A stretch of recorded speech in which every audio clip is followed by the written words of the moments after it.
आज का हमारा टॉपिक है extraction of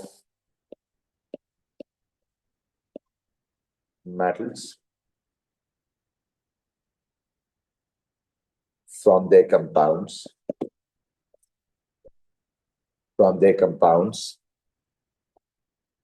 extraction of metals from their compounds.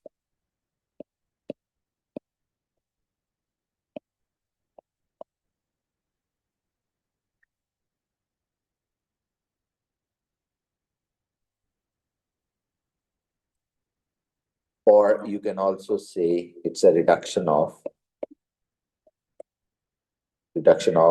metal oxide.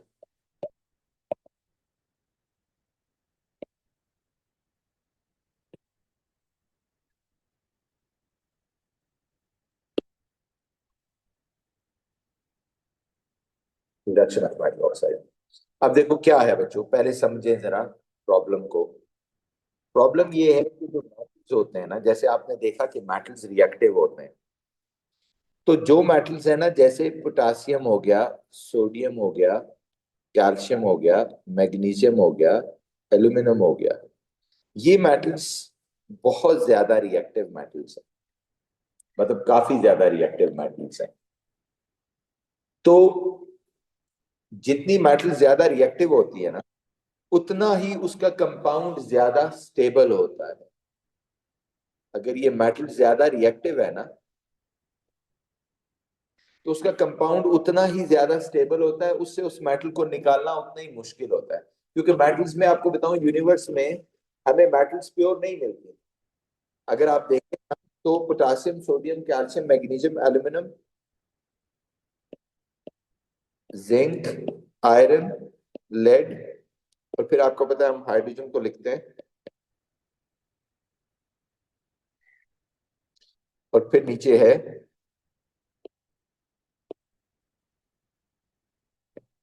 Copper,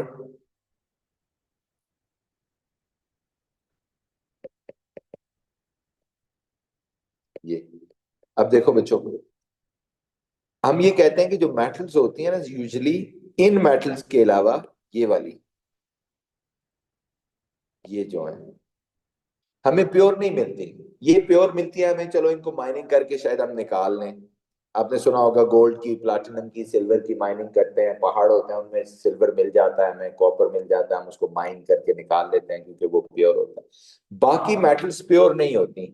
वो क्या करती हैं, they react with other elements, और वो कंपाउंड्स बना देती हैं। Right.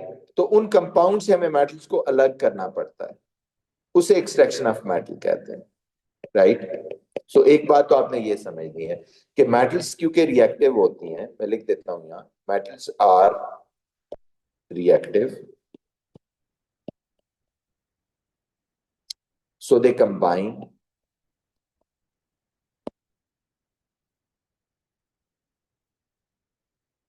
with other elements chemically, obviously, to form compounds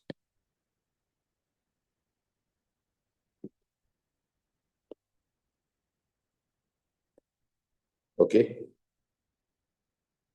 extracting,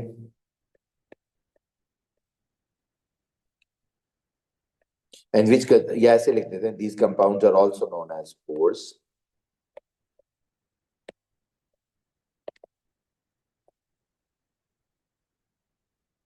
The metal compounds which are used to extract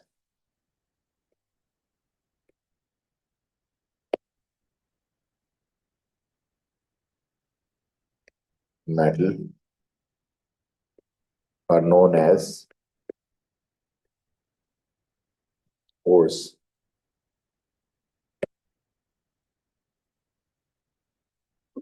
Or usually they are metal oxides. Usually they are metal oxides. So normally ये क्या है, ये metal oxides होते हैं। इनसे आपको extract करना होता है मेटल्स को। अब मेटल को एक्सट्रैक्ट करना, इनसे अलग करना, फॉर एग्जांपल एल्यूमिनियम का ऑक्साइड है, उससे एल्यूमिनियम को अलग करना, आयरन का ऑक्साइड है, उससे आयरन को अलग करना, कॉपर का ऑक्साइड है, उससे कॉपर को अलग करना, right. So these are the compounds which are known as ores, जिनसे आप इनको अलग कर सकते हैं। अब वो कहता है कि जितना ज्यादा मेटल रिएक्टिव होगी, उतना ही उसका स्टेबल कंपाउंड होगा, उतना हार्ड होगा उसको एक्सट्रैक्ट करना, right. The more reactive metal,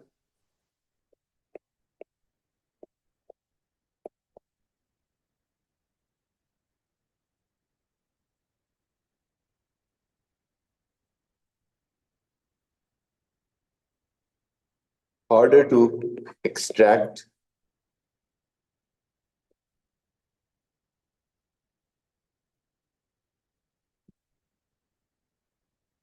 the metal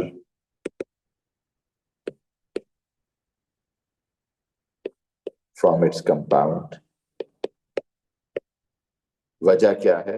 As more stable compound is formed, more stable compound is formed, more stable compound is formed। तो सही है नहीं।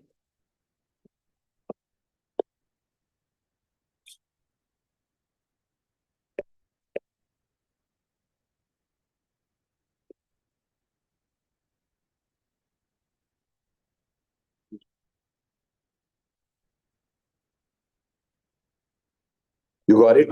So this is what I said कि metals क्योंकि pure नहीं होती, दूसरे element से कंबाइन करके कंपाउंड्स बना लेते हैं।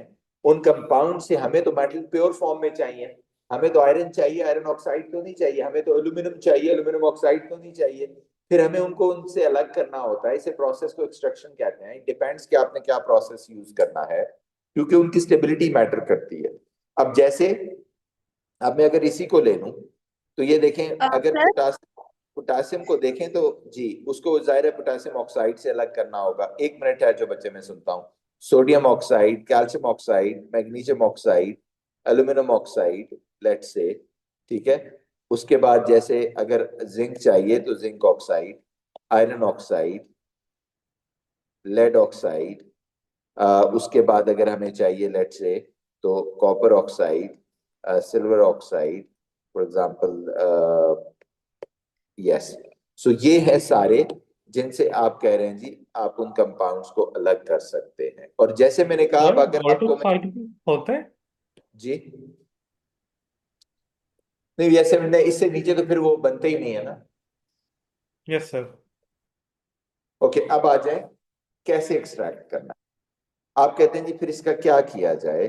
अब हम ये कहते हैं कि इनमें से ये वाली मेटल सबसे ज्यादा रिएक्टिव है। जो जितना रिएक्टिव है उतना हार्डर टू एक्सट्रैक्ट है।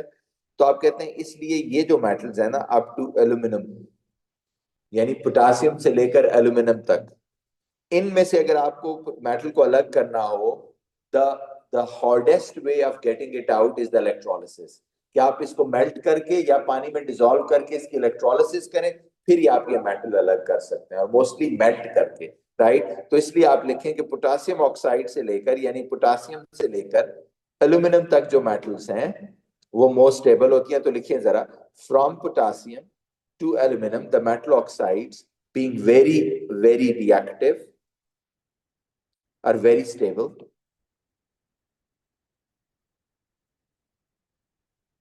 सर स्टेबल क्यों होती है, क्या मतलब?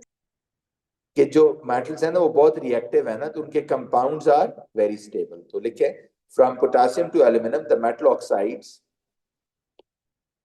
Are very stable. The only way to reduce the metal oxide to form a metal or extract the metal from its oxide is electrolysis। कि आपको उनको मेल्ट करके, उनकी इलेक्ट्रोलिसिस करके ही उनको अलग कर सकते हैं, राइट। जो कि बहुत एक्सपेंसिव होता है, बहुत मुश्किल प्रोसेस होता है, but we do not have any other way to do it. Okay, इसकी फिर एक एग्जांपल हमने एक्सट्रैक्शन ऑफ एल्यूमिनियम की हुई भी है बच्चों, इलेक्ट्रोलिसिस के अंदर। तो ये आपको याद करना होगा कि एल्यूमिनियम से लेकर पोटासियम से लेकर एल्यूमिनियम तक जितनी मेटल्स हैं, उनके ऑक्साइड से अगर आपको मेटल को अलग करना है, the only process is electrolysis, कि आप उसको मेल्ट करें, इलेक्ट्रिसिटी पास करें, कैथोड पे एल्यूमिनियम आयन जाएंगे, वो रिड्यूस होंगे और वो एल्यूमिनियम मेटल बन जाएंगे। This is the only way to get it. But इसके बाद जो है, ये लिख लिया बच्चों आपने। अब इसके बाद जो मेटल्स है ना रिएक्टिविटी सीरीज में, वो है जिंक, आयरन और लेड। फिर तो जाहिर है हाइड्रोजन ये रेफरेंस आ जाता है। इनके oxides are not that much stable कि आपको सिर्फ इलेक्ट्रोलिसिस ही करनी पड़े। आप एक ऑर्डिनरी, एक स्ट्रॉन्ग, एक अच्छा रिड्यूसिंग एजेंट यूज कर सकते हैं। तो लिखिए जरा, the metals from zinc downward are less reactive, their oxides are less stable, hence can be reduced by using an ordinary reducing agent like carbon.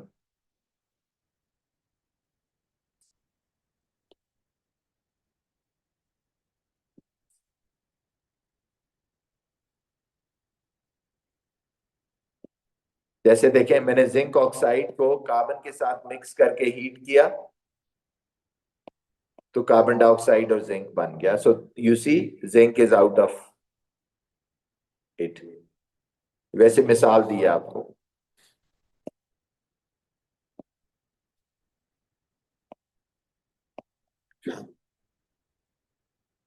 Zinc के ऑक्साइड, हाँ, एल्यूमिनियम ऑक्साइड को carbon से करोगे कुछ नहीं होगा।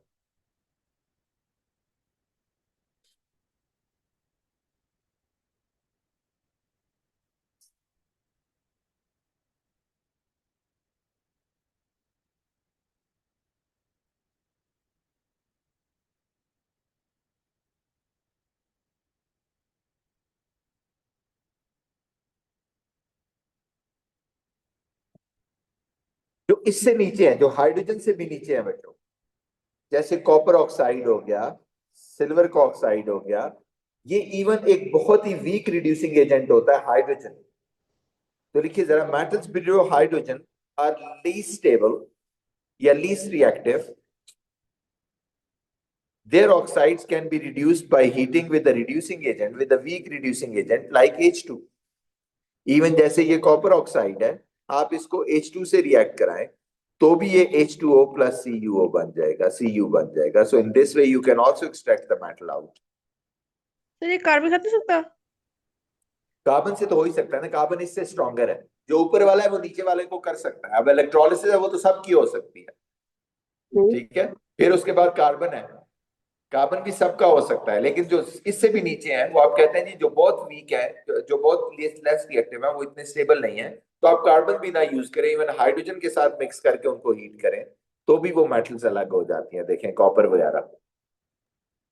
और सबसे नीचे आपको पता है, जैसे सिल्वर का ऑक्साइड है, उसको सबसे आसान है, हीट करने से भी हो जाता है। तो लिख लीजिए, सिल्वर इवन हीट करें तो भी अलग हो जाता है।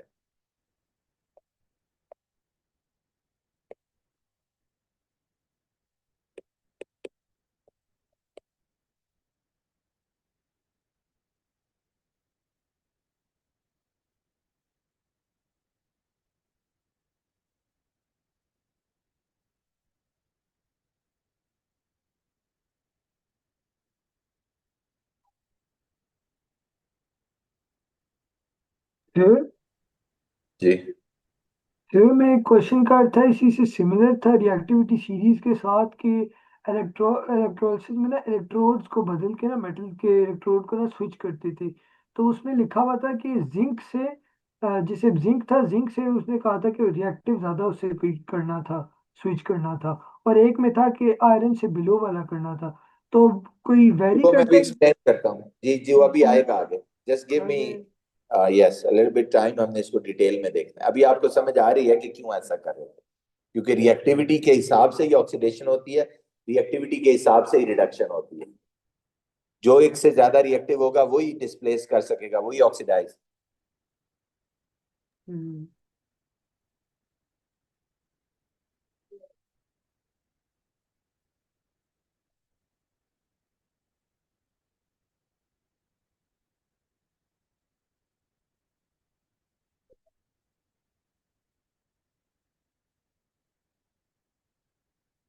डन। और सबसे नीचे सिल्वर के लिए आप लिख लें कि इवन हीट करने से भी वो रिड्यूस हो जाता है।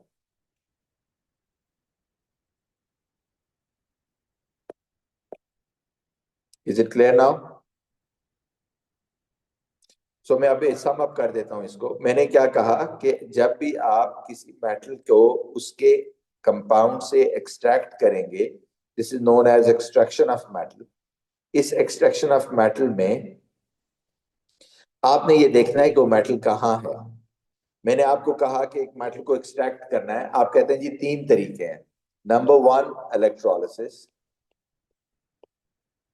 ऑफ इट्स ओर, जो कि एक सिलेबस में है हमारे एल्यूमिनियम ऑक्साइड, जो हमने इलेक्ट्रोलिसिस की भी है और लर्न किया है।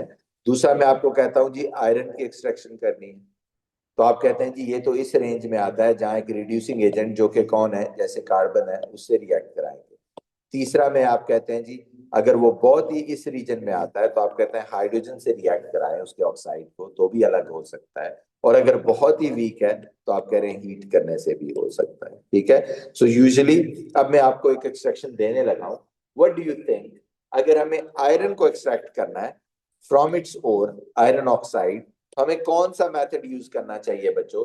इलेक्ट्रोलिसिस करना चाहिए, इसको हाइड्रोजन रिड्यूसिंग एजेंट से रिएक्ट करना चाहिए, कार्बन से करना चाहिए, या हीट करने से ही हो जाएगा ये अलग? What do you think? Carbon के साथ। कार्बन कार्बन यस, के तो आप साथ। कह रहे हैं ये जो उस रीजन में फॉल करता है जहां कार्बन एक रिड्यूसिंग एजेंट है, तो उससे हम इसको अलग करते हैं। तो अब जरा इस पूरे प्रोसेस को समझते हैं, हाउ दिस प्रोसेस हैपेंस। अब हमें ये तो पता चल गया इसकी प्लेसमेंट की वजह से हमने कार्बन से करना है, तो आप हेडिंग दें जी एक्सट्रैक्शन ऑफ आयरन। हेडिंग दें बच्चों extraction of iron.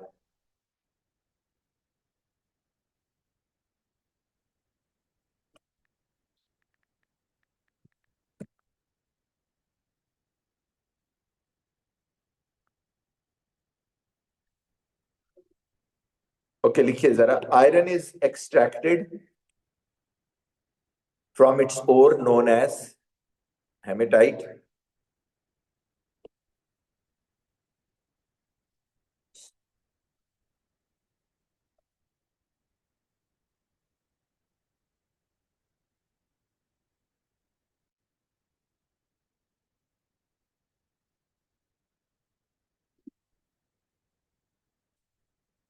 Iron is extracted from its ore known as hematite.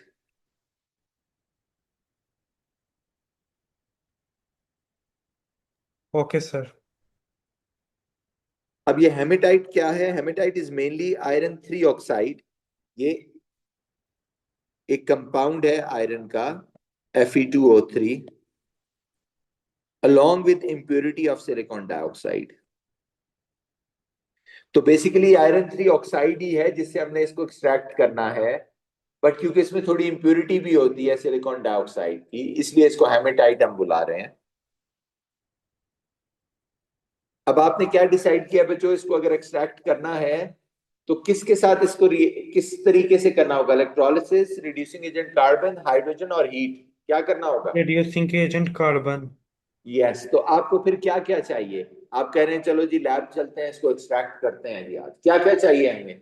Number 1 iron oxide carbon. चाहिए। हीट।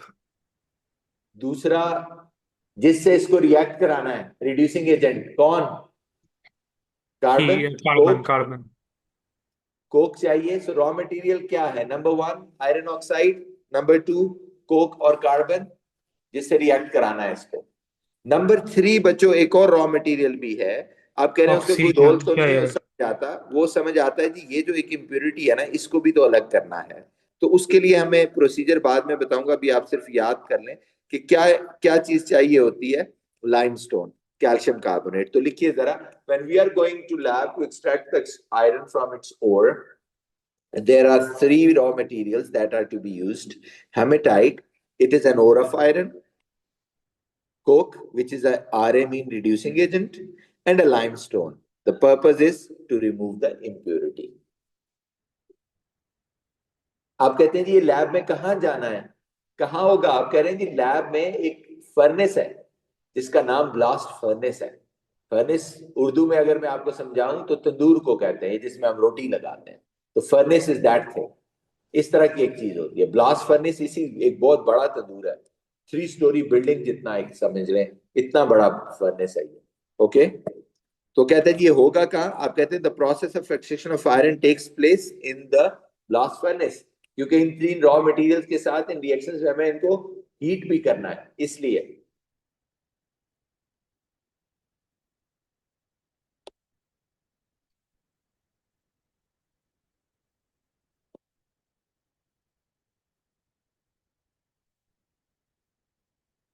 लिख लें बच्चों।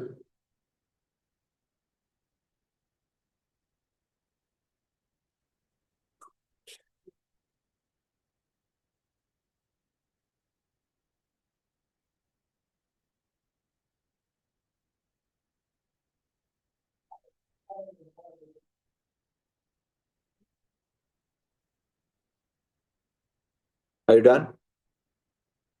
सो पहला सवाल ये आपसे एग्जामिनर पूछेंगे कि जी एक्सट्रैक्शन ऑफ आयरन में आपने आयरन को ये क्यों चूज किया है? आप कह रहे हैं उसकी रिएक्टिविटी की वजह से। जहां उसकी रिएक्टिविटी में प्लेसमेंट आता है वो कार्बन रिड्यूसिंग एजेंट से होता है। फिर कहता है अच्छा किस से एक्सट्रैक्ट करेंगे? आप कहते हैं उसका ओर है जिसका नाम है हेमेटाइट। कहते हैं कोक, दूसरी चीज क्या चाहिए? आप कह रहे हैं कोक, वो क्या है? आप कहते हैं वो रिड्यूसिंग एजेंट है। तीसरी चीज लाइमस्टोन, जिसे हम कैल्शियम कार्बोनेट भी कहते हैं, वो क्या है? आप कह रहे हैं वो इम्प्योरिटी रिमूव करने के लिए। कहता है ये सारा कुछ कहाँ पे होता है? आप कहते हैं एक फर्नेस में होता है जिसको ब्लास्ट फर्नेस कहते हैं। किस तरह की शक्ल होती है ब्लास्ट फर्नेस की? आप कहते हैं ये एक ब्लास्ट फर्नेस की शक्ल होती है जी, राइट। एक बहुत नीचे से नैरो है, ऊपर से फिर जाके फिर नैरो हो जाती है, बीच में थोड़ी वाइड बॉडी होती है और नीचे उसके बेस पे 2 कंटेनर्स होते हैं। ठीक है, सो इसको ड्रॉ कर लें।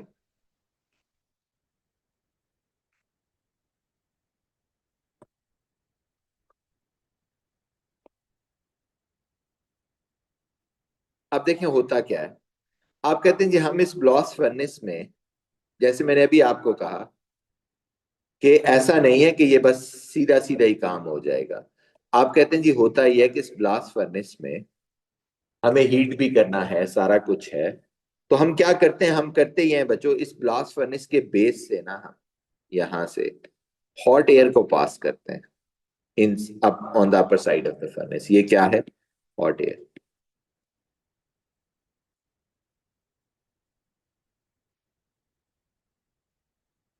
जब हॉट एयर ऊपर को जाती है, इसका मेन पर्पस यह है कि कभी मैंने आपको कहा था हीट भी चाहिए ना हमें टेम्परेचर इंक्रीज करने के लिए।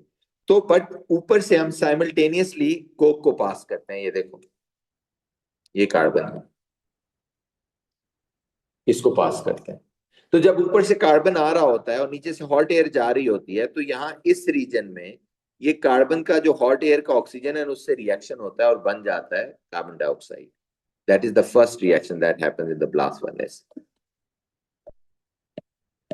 और आपको पता है दिस रिएक्शन इज एक्सो।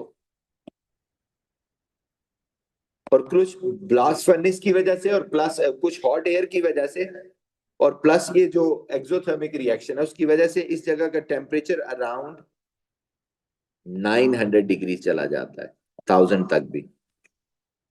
फिर आप कहते हैं जी ये जो carbon dioxide, that's the first reaction that happen in the blast furnace. आप कहते हैं फिर जो जो कार्बन डाइऑक्साइड है ये फिर आगे ऑक्सीडाइज होता है। ये जो कार्बन डाइऑक्साइड है ये it reacts with the Coke जो ऊपर से आ रहा होता है उससे दोबारा रिएक्ट करता है और बन जाता है carbon monoxide. Okay, this is the second reaction. Okay, this is the second reaction. Okay, so this is the first reaction, this is the second reaction. But ये reaction जो है ये एंडोथर्मिक है। इससे थोड़ा टेम्परेचर कम हो जाता है। आप कहते हैं जी अराउंड 600 या 500 डिग्री सेल्सियस हो जाता है। But again this carbon monoxide फिर उसी एयर के साथ और ऊपर चला जाता है and there is a third reaction. अब हम ऊपर से बच्चों जो दूसरी चीज डालते हैं वो है हेमेटाइट, वो ओर जिसके अंदर आयरन ऑक्साइड होता है। तो जब वो ओर है Fe2O3 वो आएगा तो जो कार्बन मोनोऑक्साइड है वो उससे रिएक्ट करेगा। अब आप हैरान हो रहे होंगे कि हमें तो कार्बन से कराना था। हमने जब देखा थोड़ी इम्प्रोवाइजेशन कर ली। हमने कहा कार्बन मोनोऑक्साइड कार्बन से भी अच्छा रिड्यूसिंग एजेंट है, आपको पता है। तो वो और ज्यादा अच्छी रिडक्शन करता है, और इसमें ये बन जाएगा कार्बन डाइऑक्साइड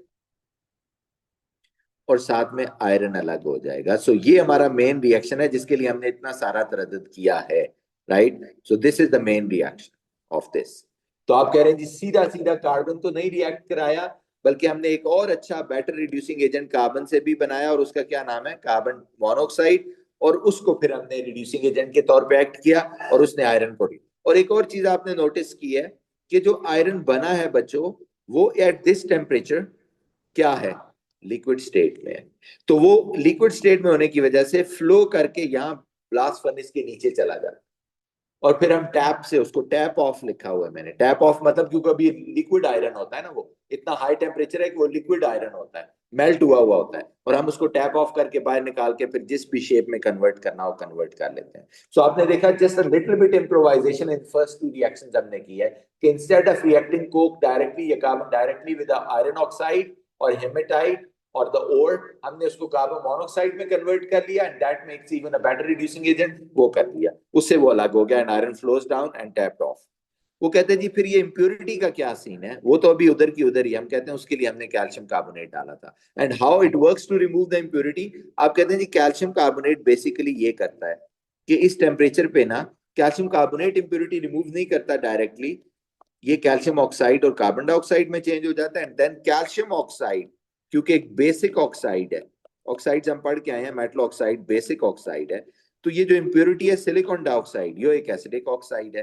तो आप कहते हैं अच्छा ये तो एसिड बेस रिएक्शन हो जाएगा, हम कहते हैं यस, और इसके रिजल्ट में क्या बन जाएगा, CaSiO3, इसका नाम है कैल्शियम सिलिकेट। आप कहते हैं ये भी लिक्विड स्टेट में होता है, हम कहते हैं यस।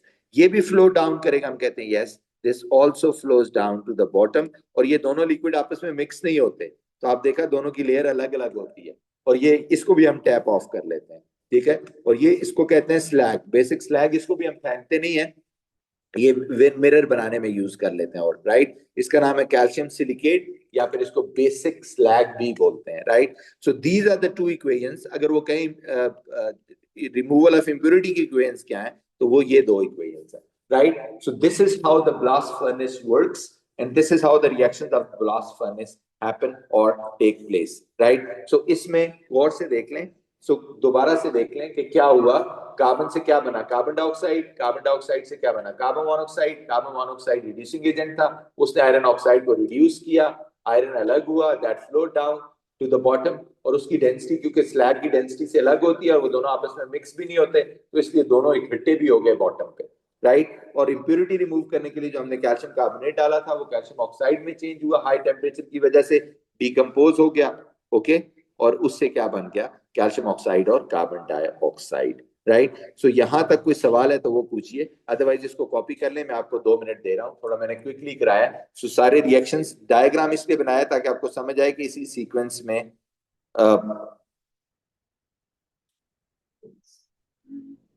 सर कार्बन मोनोऑक्साइड कैसे बन गया?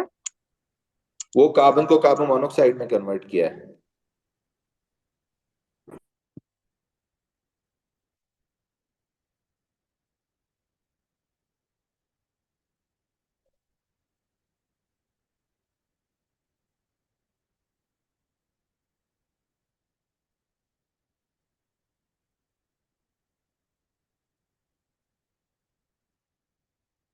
जी बच्चे आप क्या बोल रहे हैं?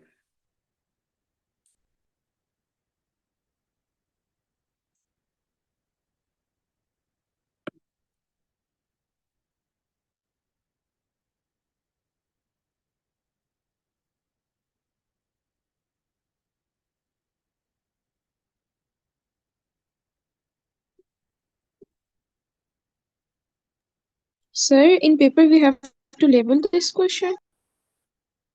सॉरी जी, अब इसमें आपको ये पोजीशन मैंने इसलिए बताई है कि आपको इंडिविजुअल समझ क्वेश्चन आए अगर कि कौन सा रिएक्शन कहाँ पे हमें होता है। डायग्राम दी होगी तो लेबल करना।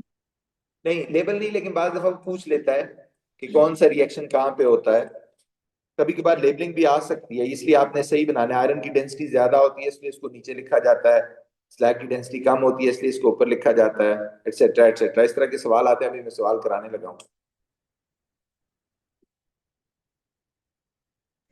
सर बस यही है या कुछ और ठीक कराना है। यहाँ कराने लगा हूँ अभी, एक दो सवाल कराने हैं इसके।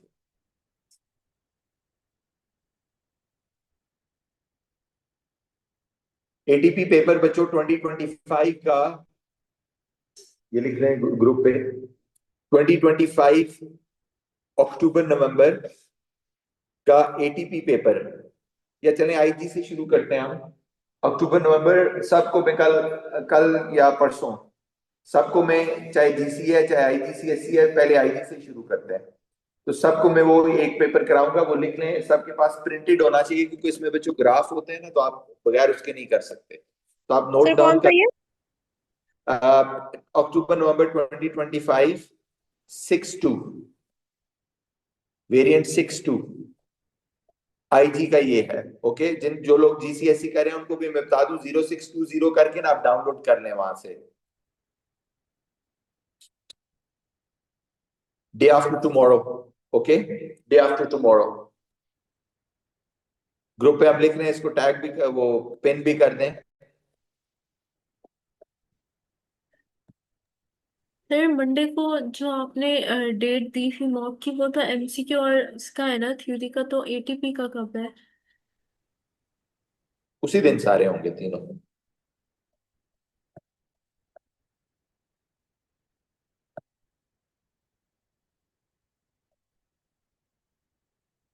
हो गया बच्चों?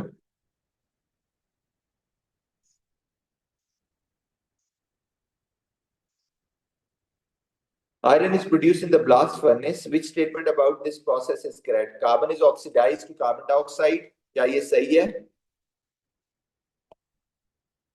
Carbon monoxide is produced by thermal decomposition. No.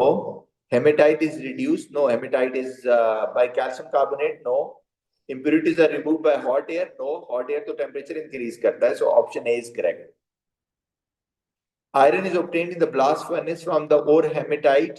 Which reaction takes place in the blast furnace? Calcium carbonate is used to remove acidic impurity. Yes. Coke is reduced to carbon dioxide. No. Coke is oxidized to carbon dioxide. Hematite is oxidized to carbon monoxide. No. Hematite is reduced.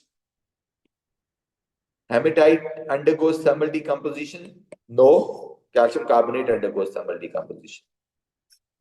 Which of the statements about the iron and steel is not correct? ये भी नहीं क्या? Which item is made from the mine? Steel नहीं. Extraction of iron from the ore in the blast furnace, limestone is added. What is the function of the limestone? कोई बच्चा बताए मुझे? To remove sand. D. Yes, to remove the sand or impurity ji. Iron rust ये भी करना है. The iron is extracted from iron ore in the blast furnace. Which solid substance are fed into the top of the blast furnace? Top of the blast furnace 1 and 3. C. Were- Coke and तीनों किए limestone. थे ना? Answer क्रियोलाइट भी जगते neo एक sorry, क्रियोलाइट। हाँ वो क्रियोलाइट तो एल्यूमिनियम में नहीं होता। यस, तो क्रायोलाइट नहीं है। कौन कौन फीड यस, किया था? C 1 और 3। Coke and limestone, yes.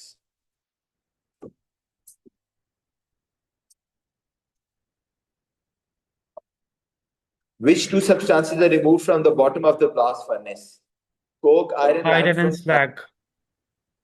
slag. Yes, iron and slag. Okay, we'll continue this tomorrow. हम basically iron और steel की बात करेंगे और फिर we'll come to end of this chapter. Thank you. Thank you sir, Hafiz sir. Allah Hafiz.